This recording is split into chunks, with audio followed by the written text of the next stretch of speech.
La flexión es uno de los esfuerzos más comunes en los elementos de máquina. Sin embargo, también hay que mencionar que son uno de los esfuerzos que más dañan a los elementos de máquina.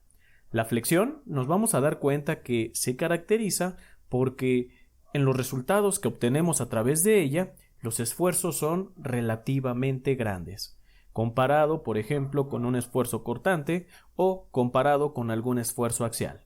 Así que bien, el día de hoy vamos a iniciar hablando sobre la flexión. ¿Y qué podemos decir sobre esta flexión? Primero, la flexión nosotros la podemos representar, así como se muestra en la pantalla, con una sigma con subíndice m, que es igual a ¿qué? Es igual a m por c entre i. Desglosemos cada uno de estos términos. El primer término del que vamos a hablar es de sigma m. ¿Y qué quiere decir esto? Pues, si ustedes recuerdan, nosotros representábamos el esfuerzo axial a través de un sigma también, y le llamábamos esfuerzo normal. Pues bien, les comento que el esfuerzo de flexión también es un esfuerzo normal, y por lo tanto, también se va a llamar sigma. Ahora, los términos del lado derecho son los correspondientes o son las componentes de este esfuerzo normal. Primero iniciamos con la m. La m, ingenieros, es el momento en donde nosotros queremos determinar la flexión. La c es la distancia que hay del eje neutro al punto de análisis. Y ahorita vamos a ver a qué nos referimos cuando hablamos de un eje neutro, cuando hablamos de un punto de análisis. Y la i es lo que ya conocíamos anteriormente en la mecánica de materiales como momento de inercia. Y bien, vamos a ver cómo involucrando estas variables es que podemos obtener un esfuerzo de flexión. Primero, si nosotros vemos esta ilustración y esta otra ilustración que aparecen en el lado izquierdo de nuestra pantalla, vamos a notar algo. En esta primera ilustración, ingenieros, podemos ver que la viga, o tenemos una viga, la cual aparentemente no está deformada. De hecho, nos dicen que es la sección longitudinal, la transversal es la que habíamos obtenido en esfuerzos anteriores, aquí es la sección longitudinal. ¿Y qué quiere decir esto? Que recuerden, si nosotros suponemos que esta viga es una viga rectangular, entonces va a pasar un eje neutro justamente por esta línea. De hecho, podemos apreciar que esta línea X y esta línea Z son ejes centroidales. ¿Qué quiere decir esto? Que son ejes por donde pasa el centroide y también son conocidos como eje neutro. Entonces, nuestro eje neutro es esta X que aparece a lo largo de la viga.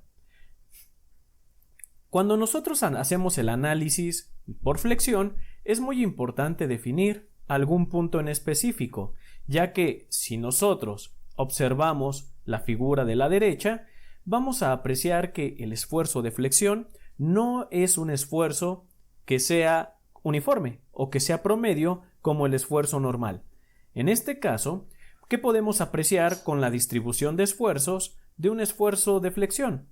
Pues se puede apreciar, ingenieros, que vean, aquí nosotros tenemos un eje centroidal, acá nosotros tenemos otro eje centroidal y acá otro eje centroidal. Pero vean, aquí lo más importante es que este plano gris es nuestra superficie. Este es el área de la sección transversal. Sin embargo, estas flechas que están en color rosado son la distribución de esfuerzos, es decir, es el valor del esfuerzo en la ubicación. Entonces, mucha atención con lo que vamos a decir. Si este es mi eje neutro, como se puede apreciar, Z es el eje neutro, entonces, conforme nosotros nos vamos alejando del eje neutro, en la sección que tenemos en color gris, ¿qué va pasando con el esfuerzo? Esas flechitas van aumentando y eso quiere decir que el esfuerzo también va a ir aumentando. De tal manera que la arista que está más alejada del eje neutro que nosotros tenemos es aquí justamente donde se encuentra la flexión máxima. Sin embargo, observen cómo ahora, al contrario, si nos empezamos a acercar al eje neutro, vamos a apreciar que esta distribución de esfuerzos, o mejor dicho, el tamaño de las flechitas va disminuyendo. Esto quiere decir que el esfuerzo también lo va haciendo. Y llega un momento en el que llegamos al eje neutro y ahora vean cómo hay un cambio de sentido en esos esfuerzos. De ir hacia la izquierda, ahora comienzan a ir hacia la derecha. ¿Qué quiere decir esto? Que, bien, si aquí teníamos esfuerzos que a lo mejor probablemente podríamos decir que estaban a tensión, entonces estos esfuerzos se van a encontrar a compresión. Y todavía lo que es mejor aún, si la sección es simétrica con respecto al eje neutro, eso quiere decir que el esfuerzo de tensión va a tener la misma magnitud que el esfuerzo a compresión. Entonces, esta es una de las características que tiene la flexión. Sin embargo, hay que prestar atención en el eje neutro. ¿Por qué? Porque este eje neutro es realmente un eje de transición o es un punto de transición entre la tensión y la compresión. ¿Qué quiere decir esto? Esto quiere decir que viene a tensión, tensión, tensión, tensión, llega al eje neutro y de pronto empieza la compresión. Pues bien, este punto que nosotros le llamamos punto de transición, que es nuestro eje neutro, va a tener un esfuerzo de flexión de 0. Así es. Durante el eje neutro, ingenieros, no vamos a tener flexión, solamente en los extremos. Y bueno, de hecho, en toda la sección excepto en el eje neutro. Sin embargo, es importante mencionar que en los extremos, ingenieros, como pueden ver, es la parte más alejada del eje neutro y por lo tanto es donde vamos a tener los esfuerzos máximos en el elemento. Ahora bien, veamos. Pues nosotros ya tenemos hasta aquí que el esfuerzo en el eje neutro es igual a 0, los esfuerzos máximos se encuentran en la superficie. Ahora, vamos a ver esta ecuación a detalle.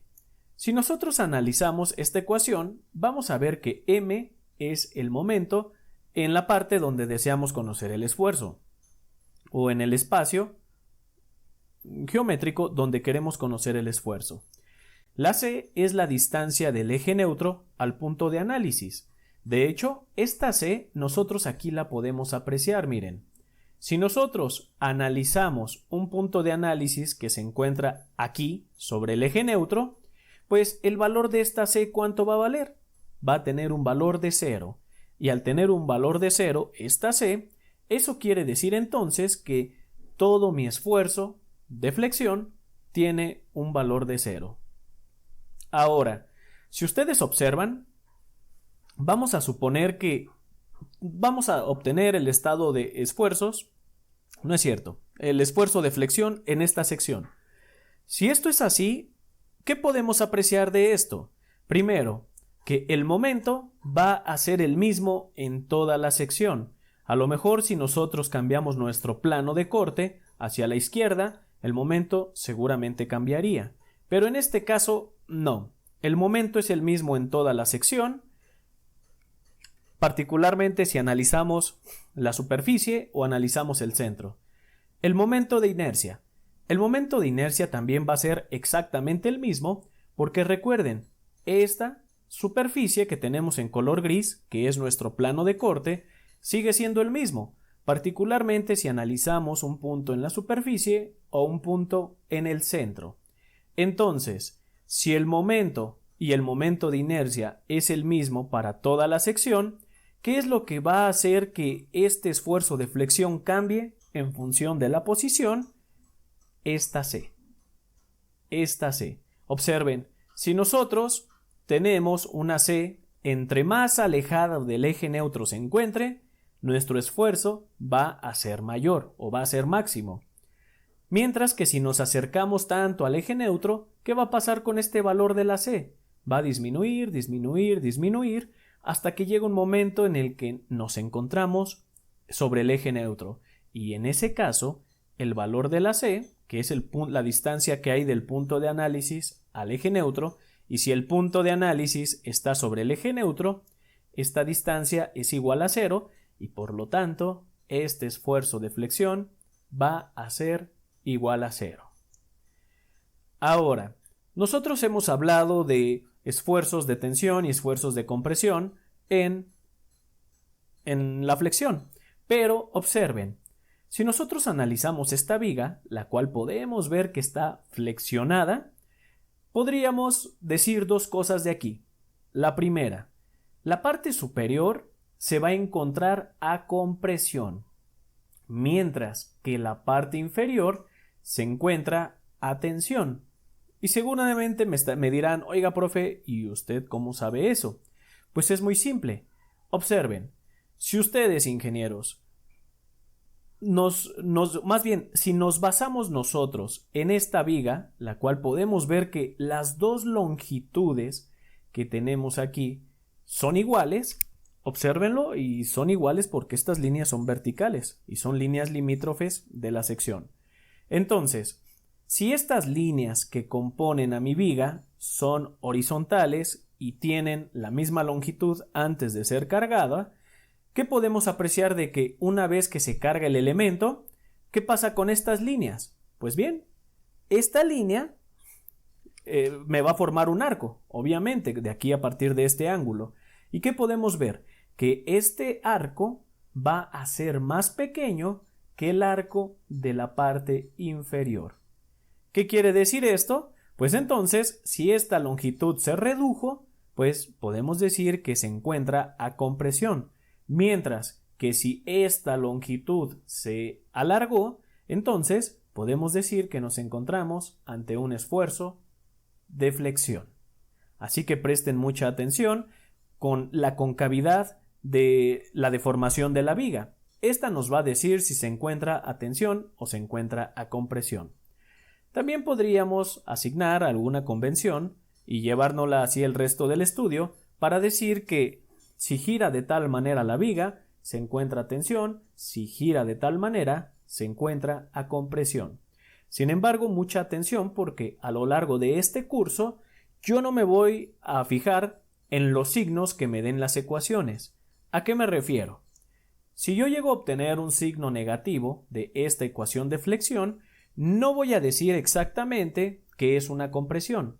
Al contrario, lo que voy a hacer es fijarme en cómo fue la flexión o cómo es esta deformación, y una vez que yo ya determine, entonces podré decir si el elemento que estamos analizando se encuentra en la parte superior, vamos a decir que es compresión, de acuerdo a esta figura, y en la parte inferior vamos a decir que es tensión.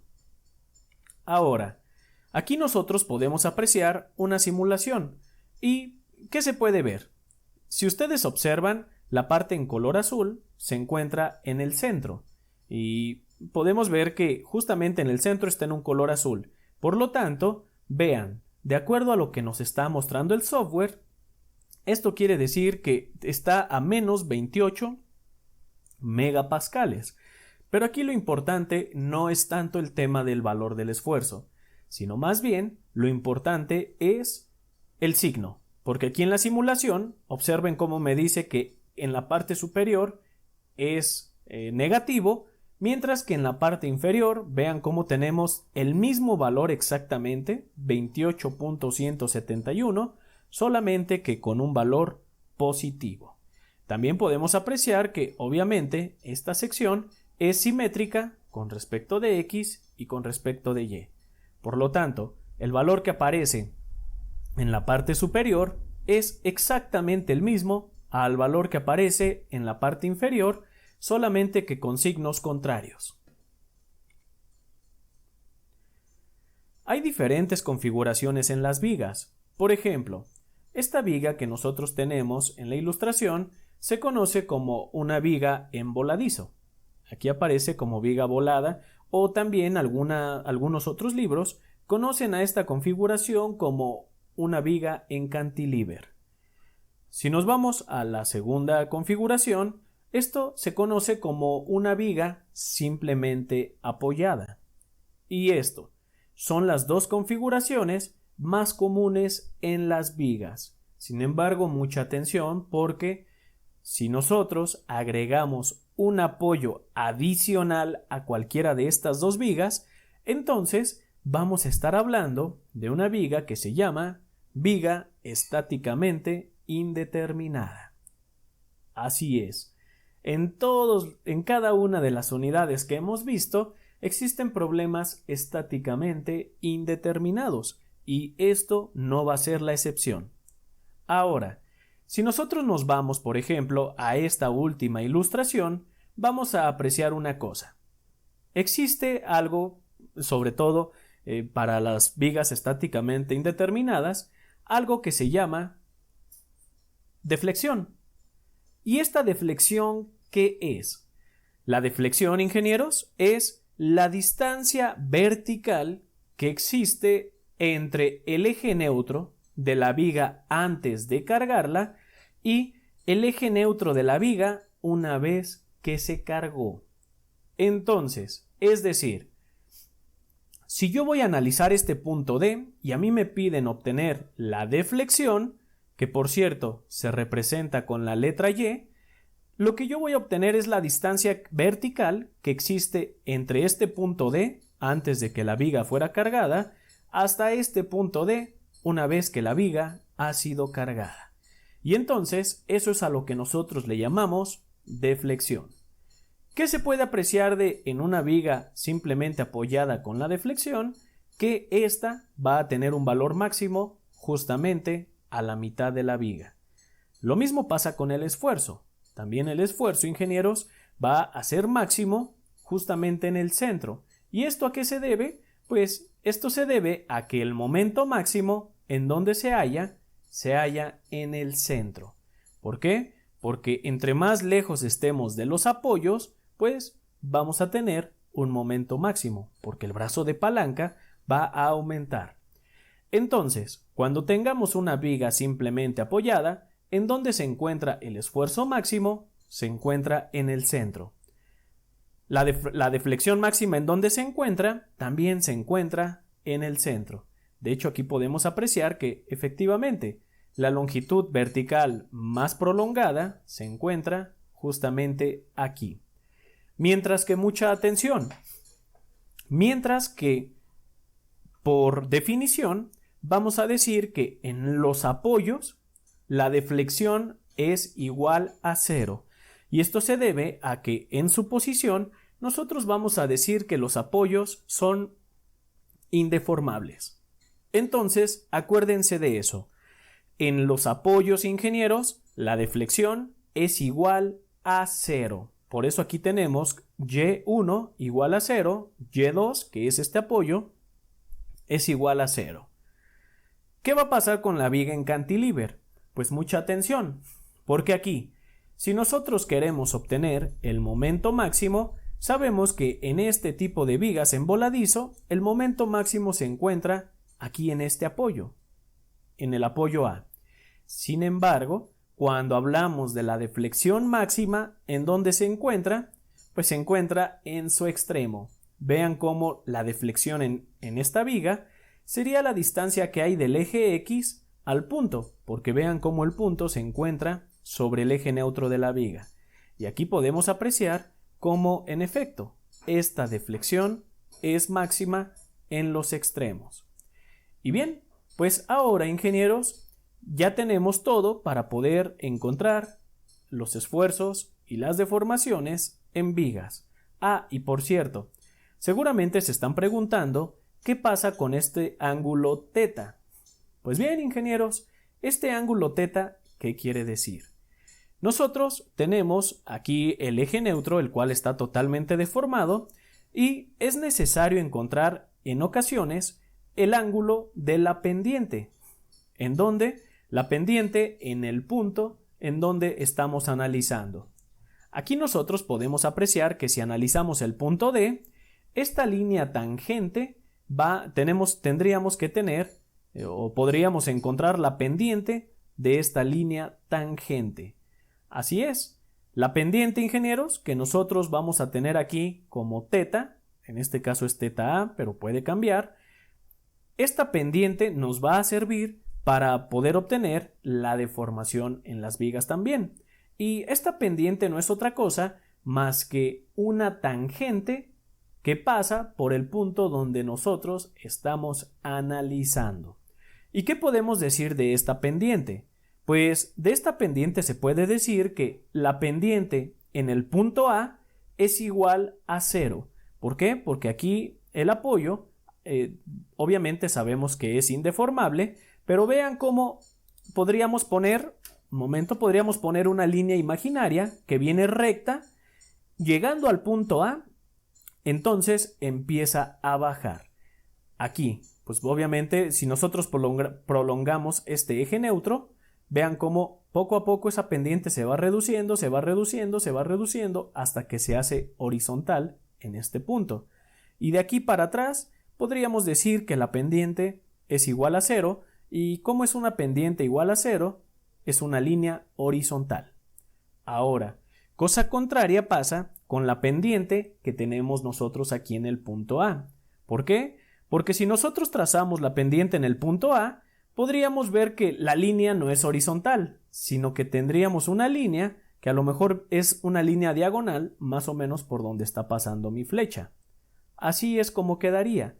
Entonces, no se vayan a confundir diciendo que la pendiente en el punto A o en el punto B de una viga simplemente apoyada, como la que se muestra, es igual a 0, porque entonces estarían mintiendo. Aquí no conocemos la pendiente, no sabemos cuál es. Sin embargo, lo que sí conocemos en A y en B, por ser apoyos, es la deformación, o en este caso, la deflexión de la viga. Lo mismo va a pasar con esta carga. Vean cómo aquí la deflexión es igual a 0 en los apoyos, y aquí en el apoyo del empotramiento también va a ser igual a 0. Hasta aquí, ingenieros, ya vimos cómo son las vigas simplemente apoyadas, cómo son las vigas en voladizo, y vamos a abordar un último tema. No corresponde propiamente al tema de flexión, pero a modo de cultura general me gustaría que lo conocieran. Se llama carga crítica en columnas. ¿Y por qué les digo esto? Porque observen, si ustedes analizan esta ilustración que aparece en el punto A, ustedes pueden apreciar que hay un elemento que se encuentra cargado axialmente, porque podemos ver que esta línea viene pasando, o esta fuerza P viene pasando justamente por el centro. Eso quiere decir que es una carga céntrica, la cual, bajo condiciones normales, al ser céntrica, ¿qué me va a producir? Pues me va a producir un esfuerzo normal.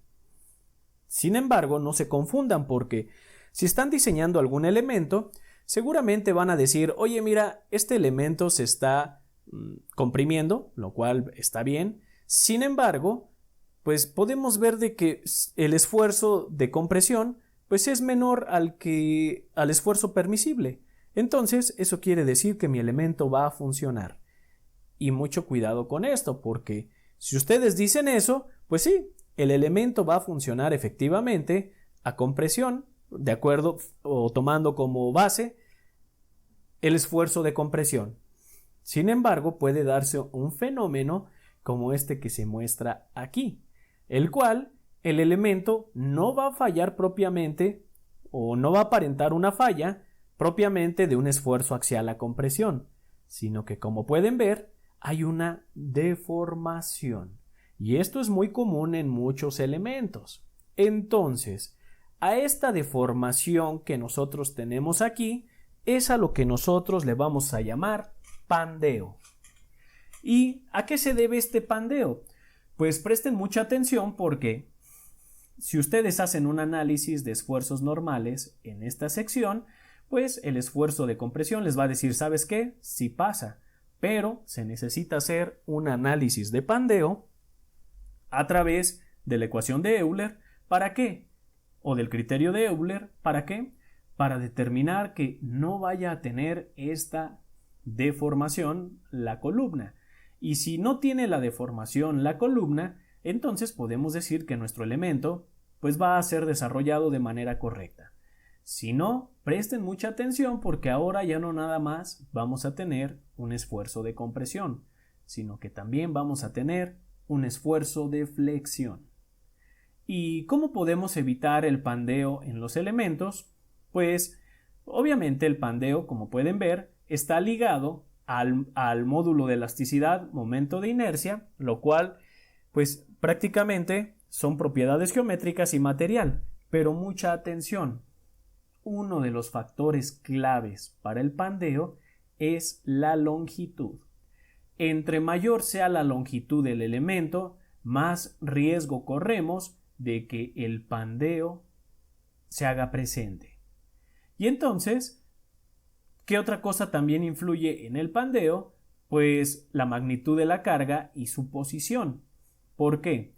Porque mientras más descentrada esté la carga, es decir, que no esté actuando sobre el eje neutro como en este caso, el pandeo se puede hacer presente también, desde luego.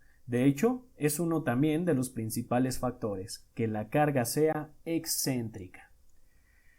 Y con esto, ingenieros, damos por concluida la corta teoría de la flexión. Hay incluso para escribir un libro sobre este tema, pero el tiempo no nos alcanza. Entonces, durante los próximos videos y los próximos minutos, lo que vamos a hacer es ahora resolver algunos ejercicios relacionados a la flexión con el objetivo de reforzar esto que vimos de teoría, pero ahora a través de algunos ejercicios prácticos.